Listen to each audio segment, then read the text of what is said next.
Hello everyone, তোমরা সবাই কেমন আছো? আমি তো ভালো আছি। আশা করছি তোমরা সবাই ভালো আছো। আমি একটা নতুন ভিডিও নিয়ে এসেছি। আশা করছি এই ভিডিওটা তোমাদের কাছে খুব ভালো লাগবে। আমি না সকাল সকাল উঠে যাচ্ছি, ভাবছিলাম কিছু মেখে খাবো, তাই জন্য একটা বেল ছিল ফ্রিজে, তাই আমি ফ্রিজ থেকে বেলটা বের করে নিয়েছি। আর এই বেলটা না খুব পেকে গেছিলো। তো আমার মা এটা 2 সপ্তাহ আগে এই বেলটা নিয়ে এসেছিলো, দুটোই নিয়ে এসেছিলো। একটা হচ্ছে খাওয়া হয়ে গেছে, আর একটা হচ্ছে তোমাদের সাথে ভিডিওতে আমি শেয়ার করবো বলে বেলটা রেখে দিয়েছিলাম। ভিডিও করবো করে করাই হচ্ছিল না, তাই ভাবলাম আজকে তোমাদের সাথে শেয়ার করেই ফেলি।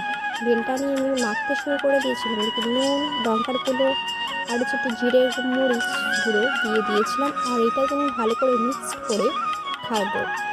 আর এতে আমি একটা পাতা অ্যাড করে দিয়েছি। পাতাটার নাম তোমরা যদি জানলে কমেন্ট করবে। এখানে বলছে নাকি পাতাটা নাকি দিলে সুগন্ধ হয়, এটা তো ফুচকা অ্যান্ড ঝালমুড়ি আর সব কিছুতেই অ্যাড করা যায়। তো যাই হোক, আমি এটা এমনি অ্যাড করেছিলাম যাতে সুগন্ধ হয়। আর সত্যি বলতে এটা টেস্ট এতটা সুন্দর হবে আমি ভাবতেই পারিনি। এটা অনেকে হাত দিয়ে মেখেও খেতে পারে, চামচ দিয়ে মেখে খেতে পারে। আমি এই দিক দিয়ে যেটা মনে করেছি যে হাত দিয়ে মাখাটাই সবচেয়ে বেস্ট হবে। তাই জন্য আমি এখানে মেখে মেখে, আর সকাল সকাল তো আমি দেখতেই পাচ্ছি আমি কত সকাল সকাল এই বেল মাখাটা করেছিলাম। আর আমার মা জানো তো, বেল মাখা বলছে সকাল সকালে বেল মাখা টক খাচ্ছিস, কী থেকে কী বলবো। আরে মারা তো এরকমই বলে, তোমরা তো জানোই সকাল সকালে সব খাওয়া মারা পছন্দই করে না। তো যাই হোক বন্ধুরা, আর আমি এদিকে বেলটা মাখাটা খাওয়া শুরু করবো। আর একটা লাইক, কমেন্ট, শেয়ার, সাবস্ক্রাইব করে দিও। পরের ভিডিওতে দেখা হচ্ছে। টাটা, লাভ।